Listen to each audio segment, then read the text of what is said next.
Hey everyone! Today we'll be looking at the grisly imperial tome known as the Atlas Infernal, which was created before the Horus Heresy. This elaborate tome, created from the flesh of psychic blanks, is able to provide an organic adaptive map of the Eldari webway. We'll try and understand the scant knowledge that exists about this artifact, and as always, if you enjoy the video, please do give it a like and leave a comment below letting us know what we should cover next. Here we go! The history of the Atlas Infernal dates back to before the Horus Heresy began in M31. As the Emperor had given the title of War Master to his chosen heir Horus, the Emperor of Mankind returned to the birthplace of the Imperium. Whilst few knew why the Emperor had returned to Terra, history would later inform that he had done so to complete an accomplishment that would propel humanity into the next age of their existence.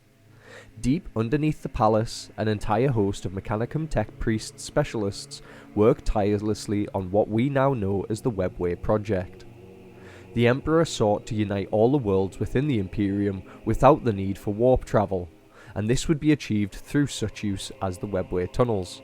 When the Primarch of the Thousand Suns, Magnus the Red, would visit the Imperial Palace in the early 31st millennium to warn his father of the betrayal of War Master Horus in the outset of the heresy, this would cause irreparable damage to the WEBWAY project, and cause the destruction of the Terran tunnel, leaving its workforce trapped. The trapped elements of humanity would have to travel the dangerous and uncharted tunnels of the Eldari webway. These humans would construct an atlas of their wandering travels through the webway tunnel network, and give this the name of the Atlas Infernal.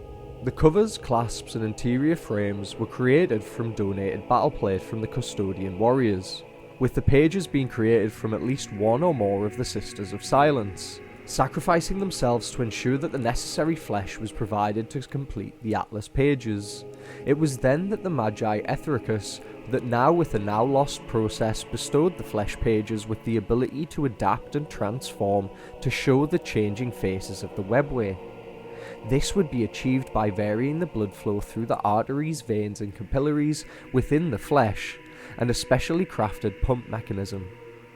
Of course, the Sisters of Silence pariah genes still present within the flesh, now held within the tome, continued to give the Atlas a psionically negative presence.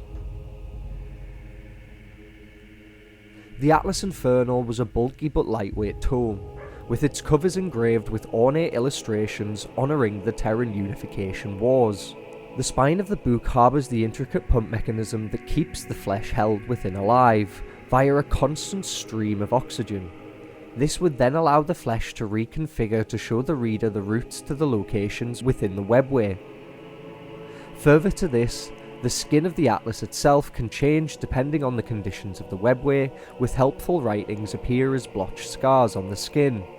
Due to the makeup of the Atlas Infernal, this makes the tome uncomfortable for even non-psychers to bear when opened, being deadly to those that are deeply tied to psychic forces. Although seemingly paradoxical, the book's adaptable mapping ability seems to be a form of telepathic ability that would normally imply that it is psychically active. That's it for the Atlas Infernal, a living book that could only exist within the 40k universe. Talk about being grim dark. If you enjoyed this short video, please do give the video a like and maybe even subscribe to the channel. Cheers!